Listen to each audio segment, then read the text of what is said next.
بسم اللہ الرحمن الرحیم۔ صحیح احادیث مبارکہ میں دجال کے بارے میں صراحتاً جن باتوں کا ذکر موجود ہے ان کو یہاں بیان کیا جا رہا ہے۔ دجال یہودیوں کی نسل سے ہوگا جس کا قد ٹھگنا ہوگا، دونوں پاؤں ٹیڑے ہوں گے، جسم پر بالوں کی بھرمار ہوگی، رنگ سرخ یا گندمی ہوگا، سر کے بال حبشیوں کی طرح ہوں گے، ناک چونچ کی طرح ہوگی، بائیں آنکھ سے کانا ہوگا، دائیں آنکھ میں انگور کے بقدر ناخنا ہوگا، اس کے ماتھے پر کاف الف فیرے یعنی کافر لکھا ہوگا جسے ہر مسلمان بآسانی پڑھ سکے گا، اس کی آنکھ سوئی ہوئی ہوگی مگر دل جاگتا رہے گا۔ شروع میں وہ ایمان و اصلاح کا دعویٰ لے کر اٹھے گا، لیکن جیسے ہی تھوڑی بہت متبعین میسر ہوں گے وہ نبوت اور پھر خدائی کا دعویٰ کرے گا۔ اس کی سواری بھی اتنی بڑی ہوگی کہ اس کے دونوں کانوں کا درمیانی فاصلہ 40 گز کا ہوگا۔ ایک قدم تا حد نگاہ مسافت کو طے کر لے گا۔ دجال پکا، جھوٹا اور اعلیٰ درجے کا شعبدے باز ہوگا۔ اس کے پاس غلوں کے ڈھیر اور پانی کی نہریں ہوں گی۔ زمین میں مدفون تمام خزانے باہر نکل کر شہد کی مکھیوں کی مانند اس کے ساتھ ہو لیں گے۔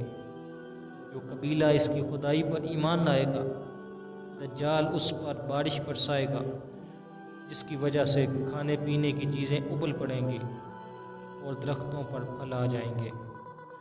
کچھ لوگوں سے آ کر یہ کہے گا کہ اگر میں تمہارے ماؤں اور باپوں کو زندہ کر دوں تو تم کیا میری خدائی کا اقرار کرو گے؟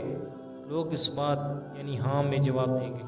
اب دجال کے شیطان ان لوگوں کے ماؤں اور باپوں کی شکل میں نمودار ہوں گے۔ نتیجتاً بہت سے افراد ایمان سے ہاتھ دھو بیٹھیں گے۔ اس کی رفتار آندھیوں سے زیادہ تیز اور بادلوں کی طرح رواں ہوگی۔ وہ کرشموں اور شعبدہ بازیوں کو لے کر دنیا کے ہر چپے کو رون دے گا۔ تمام دشمنان اسلام اور دنیا بھر کے یہودی امت مسلمہ کے بغض میں اس کی پشپنائی کر رہے ہوں گے۔ وہ مکہ معظمہ میں گھسنا چاہے گا مگر فرشتوں کی پہرہ داری کی وجہ سے ادھر گھس نہ پائے گا، اس لیے نامراد و ذلیل ہو کر واپس مدینہ منورہ کا رخ کرے گا۔ اس وقت مدینہ منورہ کے 7 دروازے ہوں گے اور ہر دروازے پر فرشتوں کا پہرہ ہوگا، لہٰذا یہاں پر بھی منہ کی کھانی پڑے گی۔ انہی دنوں مدینہ منورہ میں 3 مرتبہ زلزلہ آئے گا، جس سے گھبرا کر بہت سارے بے دین شہر سے نکل کر بھاگ نکلیں گے۔ باہر نکلتے ہی دجال انہیں لقمہ ترکی کی طرح نگلے گا۔ آخر ایک بزرگ اس سے بحث و مناظرہ کے لیے نکلیں گے اور خاص اس کے لشکر میں پہنچ کر اس کی بابت دریافت کریں گے۔ لوگوں کو اس کی باتیں شاق گزریں گی، لہٰذا اس کے قتل کا فیصلہ کریں گے، مگر چند افراد آڑے آ کر یہ کہہ کر روک دیں گے کہ ہمارے خدا دجال نعوذ باللہ کی اجازت کے بغیر اس کو قتل نہیں کیا جا سکتا ہے۔ چنانچہ اس بزرگ کو دجال کے دربار میں حاضر کیا جائے گا، جہاں پہنچ کر یہ بزرگ چلا اٹھے گا، میں نے پہچان لیا کہ تو ہی دجال ملعون ہے، اور رسول اللہ صلی اللہ علیہ وسلم نے ہمیں تیرے ہی خروج کی خبر دی تھی۔ دجال اس خبر کو سنتے ہی آپے سے باہر ہو جائے گا اور اس کو قتل کرنے کا فیصلہ کرے گا۔ درباری فوراً اس بزرگ کے 2 ٹکڑے کر دیں گے۔ دجال اپنے حواریوں سے کہے گا، اب اگر میں اس کو دوبارہ زندہ کروں تو کیا تم میری خدائی کا پختہ یقین کر لو گے؟ یہ دجالی گروپ کہے گا کہ ہم تو پہلے ہی آپ کو خدا مانتے ہوئے آ رہے ہیں، البتہ اس معجزے سے ہمارے یقین میں اور اضافہ ہو جائے گا۔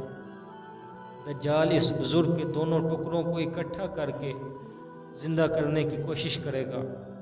ادھر وہ بزرگ باوجہ حکم الہی کھڑے ہو جائیں گے اور کہیں گے، اب تو مجھے اور زیادہ یقین آ گیا ہے کہ تو ہی دجال ملعون ہے۔ یہ جھنجھلا کر دوبارہ انہیں ذبح کرنا چاہے گا، لیکن اب اس کی قوت سلب کر لی جائے گی۔ دجال شرمندہ ہو کر انہیں اپنی جہنم میں جھونک دے گا، لیکن یہ آگ ان کے لیے ٹھنڈی اور گلزار بن جائے گی۔ اس کے بعد وہ شام کا رخ کرے گا، لیکن دمشق پہنچنے سے پہلے ہی حضرت امام مہدی رضی اللہ تعالی عنہ وہاں آ چکے ہوں گے۔ امام مہدی اور حضرت عیسیٰ علیہ السلام کے ظہور اور دجال سے جنگ کا تفصیلی ذکر اس کے دوسرے حصے میں کیا جائے گا۔ اللہ تعالیٰ تمام مسلمانوں کا ایمان سلامت رکھے، آمین ثم آمین یا رب العالمین۔